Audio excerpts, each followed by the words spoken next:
Ok, então voltando, vamos conversar sobre todas as teorias administrativas. Na verdade, nós não vamos falar sobre todas, mas as principais, ok? Porque não tem como, gente, toda prova de administração e enfermagem, ela vincula alguma teoria administrativa. Temos que separar o seguinte, as teorias de enfermagem, elas não estão contempladas nessa aula. As teorias de enfermagem, elas estão contempladas na aula de sistematização ou até mesmo uma aula à parte só de teorias de enfermagem, porque elas abordam a linha de cuidado. Já as teorias administrativas, elas vão enfocar exatamente o que cada teórico alude ao pensamento administrativo.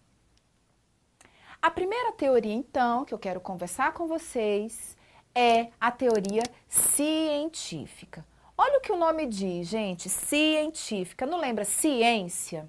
Se lembra ciência, eu posso dizer, então, que é um experimento? Posso, porque ciência também é um experimento. Então, todas as vezes que eu lembrar do nome científico, eu vou lembrar de ciência e vou lembrar do experimento.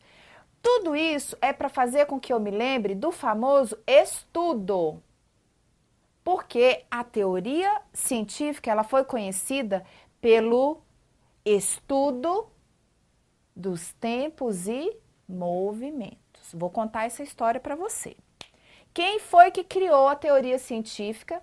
Esse cara, o Taylor. E ele foi gente boa, sabe por quê? Ele quis dar uma organizada lá na fábrica. Então, nós vamos começar a administrar um pensamento que vai te levar a um conhecimento na hora da prova. Gostaram? Pois bem, deixa eu imaginar aqui o que eu vou usar como exemplo. Bom, eu tô descalça, tá? Pode filmar, Eric, por favor? Eu tô descalça. Então, vocês estão vendo que eu tô descalça. Eu vou pegar o meu sapato. Porque eu quero que vocês entendam a fábrica de produção. Estou aqui nas minhas mãos um sapato. Vamos separar esse sapato em 3 partes. O salto, a parte aqui da correinha e aqui do calcanhar e onde boto a planta do pé. Então, 3 partes desse sapato, ok? Muito bem. Então, vou jogar para lá. Gravem comigo que esse sapato tem 3 partes. Então, vamos apagar aqui. Taylor trabalhava, então, nessa fábrica de sapatos. Então, vamos desenhar um sapatinho. Então, tá aqui. Tia não é muito boa para desenho. Nossa, tá tipo feio. Pronto, esse foi mais ou menos o sapato que eu desenhei, que eu estou usando, né? Não é tão feio assim não, mas também, né? Então, nós temos aqui a primeira parte, que é o salto, e nós temos uma segunda parte, que é toda a parte de cima, e não tem uma aqui de uma outra cor, mas vamos então imaginar que a outra parte seria esta daqui. O que Taylor começou a observar? Começou a observar o seguinte: durante o processo de produção nessa fábrica de sapatos, ele olhou como é que um sapato estava fabricado. Pegou o sapato, olhou e pensou assim, deixa eu comparar com outro sapato. Então, ele pegou um sapato e o outro sapato da outra operária. E viu que um e o outro estava destoando. Falou assim, mas esse sapato, que é para ser igual a esse, ele está diferente. O que está acontecendo? Significa que o processo de produção foi afetado. Porque várias pessoas fazendo o mesmo sapato em tempos diferentes e com aspectos diferentes, com características diferentes. Isso me lembra uma ideia de padrão. O que Taylor fez?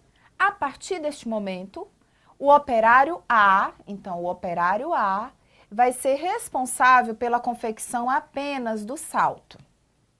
O operário B vai ser responsável pela confecção da parte de cima do sapato, a parte fina, né? onde encaixa os dedinhos, onde é a parte do calcanhar, porque é a parte mais delicada, a parte que tem que aparecer no sapato para ficar mais bonita. E o operário C, ele vai trabalhar o solado do sapato, essa parte aqui do sapato. E aí o pessoal começou a ficar feliz na fábrica, né? Começou a falar, nossa, mas eu só vou... Então, quer dizer que eu só vou trabalhar fazendo salto? Sim, você só vai trabalhar fazendo salto. Aí eu faço uma pergunta para vocês.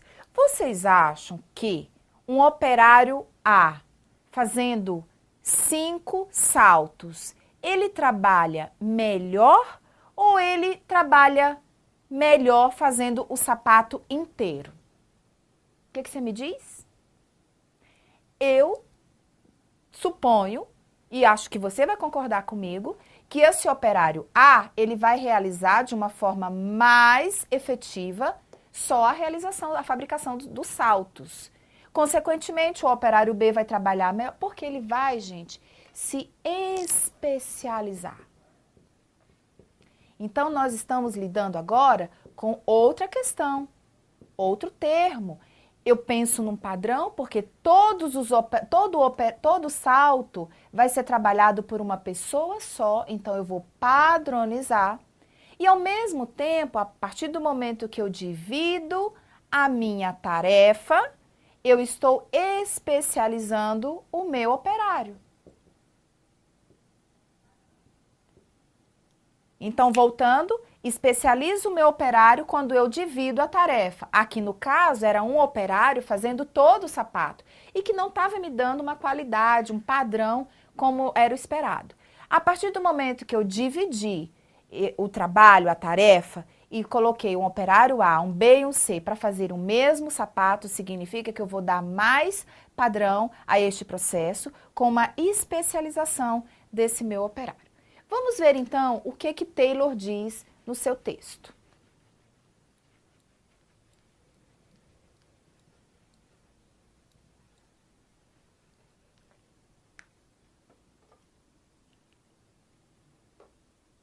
Ele diz o seguinte, olha, a proposta básica dessa teoria é que haja um aumento dessa produção, que nós já vimos. Nós precisamos, em vez de nós fabricarmos 5 sapatos por dia, nós precisamos fabricar 20 sapatos por dia, porque precisamos produzir. Só que essa produção, ela tem que ser pela eficiência do meu nível operacional, porque a ênfase dessa teoria, ela é na tarefa. É uma teoria que só pensa na tarefa. Vamos produzir, estamos produzindo pouco, vamos produzir, produzir, produzir.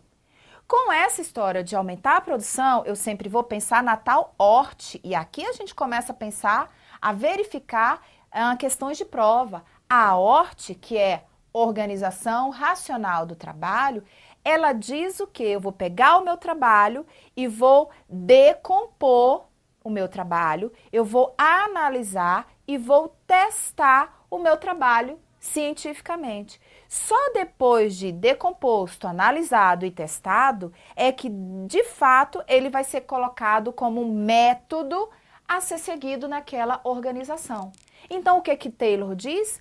Perfeito, nós precisamos aumentar a nossa produção, mas nós vamos trabalhar a produção baseado dando ênfase nessas tarefas, organizando racionalmente o meu trabalho, porque esse meu trabalho, ele está decomposto, ele está analisado, testado e com isso ele vai passar a ser a nova metodologia da minha fábrica de produção.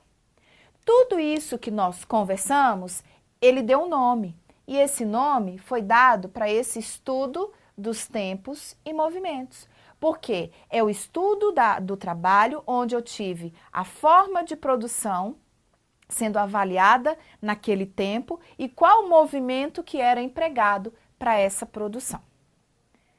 Lembrar que teoria científica foi a primeira em pensar no processo de padronização. Então, tudo isso que nós estamos colocando são palavrinhas-chave que vocês devem levar para a hora da prova, porque ajuda na hora de interpretar o comando da questão.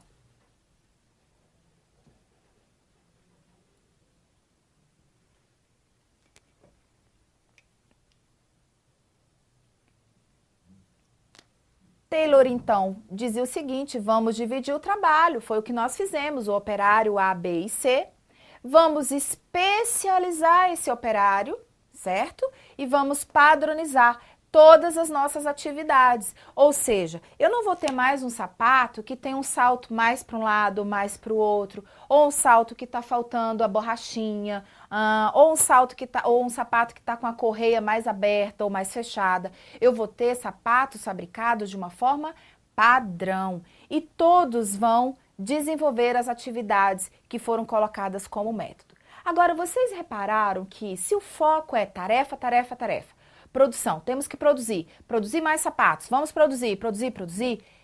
Eu tô pensando, vamos voltar. Eu tô pensando no homem como um ser que participa desse processo? Não, porque para mim o homem ele é só a peça da engrenagem. É ele a pessoa que vai operar a máquina. É ele que vai dizer o seguinte, eu tenho que produzir, então máquina me ajude a produzir, porque o foco é no mecânico, é mecanismo total.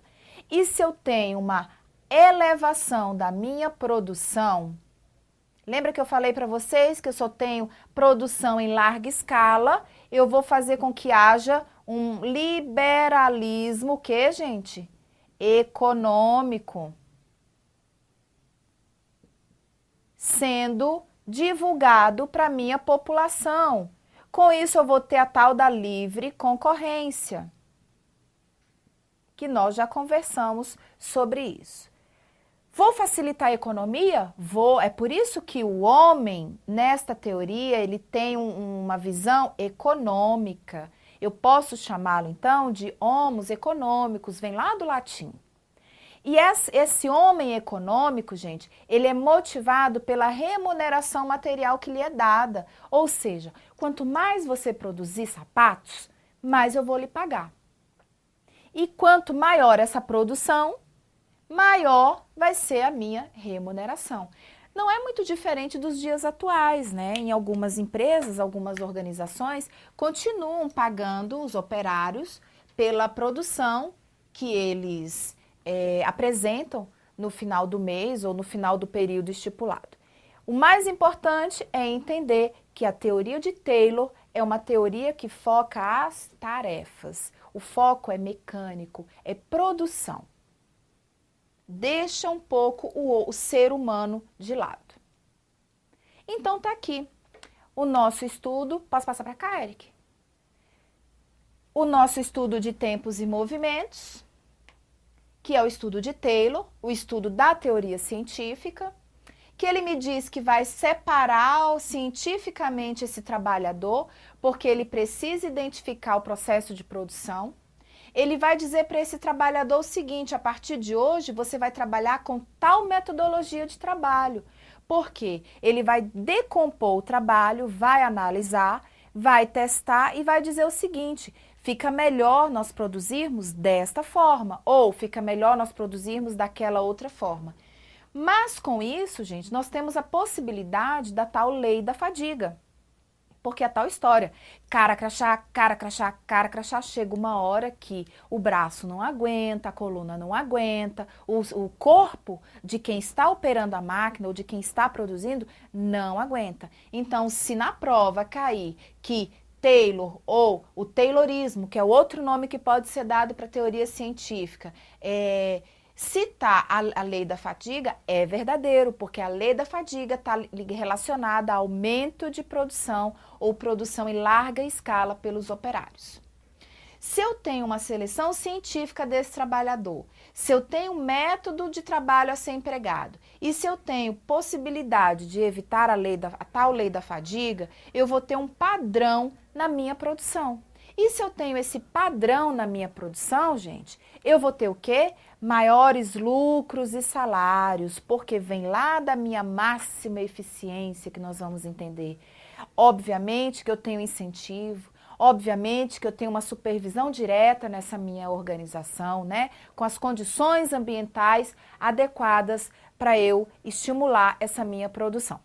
Então, teoria científica, o outro nome que tem é o Taylorismo, ela sempre pensa na seleção científica do trabalhador, fazendo todo aquele estudo do trabalho, define um método de trabalho, porque eu preciso, preciso padronizar esse trabalho e assim alcançar a minha lucratividade, a minha produtividade ao máximo. Críticas a essa teoria. Primeiro, gente, crítica é algo que pode ser ruim ou bom. Então, nós não estamos aqui para apontarmos qual teoria é a mais ideal para você aplicar no seu processo, na sua vida como enfermeiro, na sua atuação profissional. Mas nós estamos aqui para mostrarmos para vocês que em algum momento da nossa vida profissional, enquanto enfermeiros, nós aplicamos uma ou outra teoria. Bom, a primeira crítica, então, é que essa teoria ela tem um aspecto muito mecanicista. É o homem tido como apenas uma peça da engrenagem, não como ser humano. A ênfase dessa teoria é na especialização. Eu vou pegar esse operário e vou fazer com que ele seja especialista em determinada coisa. Sabe o que pode acontecer? Se em algum momento você precisar substituir esse operário em algum outro setor, ele não vai dominar o processo, porque ele é só especialista em fazer o salto do sapato, ou ele é só especialista em fazer a correinha do sapato, e assim por diante. A ênfase é na eficiência. Nós vamos ver a diferença da eficiência e eficácia, mas já adianto para vocês que a eficiência, nesse caso, ela é focada no processo e não no resultado. É uma teoria que não vai considerar as influências do grupo, como o desempenho individual. O que isso quer dizer? Quer dizer o seguinte: se alguém, durante a minha supervisão lá no meu galpão de produção de sapatos, chegar para mim e falar assim: chefe, eu acho, poderia dar uma palavra? Eu acho que este salto está muito alto para a curvatura desse pé. Sabe o que o chefe dele fala? Fala o seguinte: eu tô te pagando é para você fazer o salto ou para você pensar? A gente não ouve isso por aí, né, gente? Pouca coisa. Mas Taylor diz o seguinte: eu estou pagando você para fazer, porque o foco é na tarefa. Então, um administrador que aborda a teoria científica é porque ele está preocupado demais com a sua produção, não leva em consideração o fator humano, o ser humano, e com isso eu tenho um desgaste na equipe com o passar do tempo. Com a enfermagem, gente, o que tem a ver a teoria científica e a enfermagem? É o seguinte: adotar manuais de técnicas e procedimentos, você fazer o manual, você tem que fazer um cara crachá, escala, por exemplo, é fácil de fazer? Não é. A enfermagem, por acaso, imagina, por acaso, ela não é tida como uma profissão tarefeira. Você já chegou num plantão e que você não teve tempo de ir ao banheiro fazer um pipi? Pois bem, só pensando nas tarefas, cuidado, o Taylor pode estar tomando conta de você, tá certo? Porque você está focado só nas tarefas, e é isso que diz a teoria científica. Outra coisa, se nós focamos a tarefa, como é que nós vamos dar uma assistência integral para esse nosso paciente? Significa que eu estou fragmentando a minha assistência em atividades, em tarefas. Então, eu vou lá, realizo um curativo. Vou lá, realizo procedo uma sondagem vesical. Ou vou drenar um tórax. Enfim, você está fragmentando a sua assistência. Se você fragmenta, você se distancia do todo. Então, o seu olhar holístico, o seu olhar integral para esse paciente, ele começa a se perder. E, na verdade, você só retoma esse olhar integral quando for, de fato, ocorrer a presença de pacientes graves, o que não é o ideal. Paciente grave e paciente que tem o autocuidado preservado devem ser avaliados sobre o mesmo olhar integral da enfermagem. Obviamente que essa teoria, apesar de tudo, ela busca melhorar sempre a produtividade dos profissionais. Porque, de fato, gente, é uma teoria que pensa na produção. Pensa em de fato, você alcançar o melhor de produção dessa organização. Ok? Próxima teoria, então, é a teoria clássica. A teoria clássica, como o próprio nome diz, clássica. O que esse nome vai me dizer? Teoria clássica em administração. Vamos lembrar de quando eu falo em administração, alguém passou para o vestibular de administração? Enfim, eu acho que esse administração, ele vai ser esse futuro administrador, ele vai ser um administrador Bora, Eric, ajuda. Muito bem, empresas. Vocês concordam comigo que quando eu falo em administração, eu já penso que eu vou ter um administrador de empresa? Tá acabando meu tempo, Eric? Daqui a pouco eu volto. Eu vou terminar aqui. Então, minha administração, quando eu falo, lembro de administração de empresas. Todas as vezes que eu falar, então, em teoria clássica, eu vou me remeter a um conceito de empresa, porque é o clássico. É o que me lembra a administração. Quem foi que criou a teoria clássica? Fayol. Então, Fayol foi o teórico da teoria clássica. E, gente, é o seguinte, Fayol focava na estrutura, ênfase na estrutura. Quer dizer que Fayol, ele pensava na produção, como Taylor, lá da teoria científica.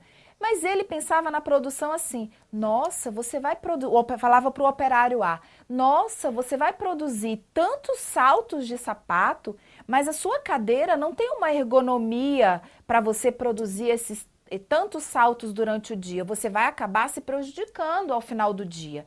Então, o Fayol pensava numa estrutura adequada para funcionar essa organização.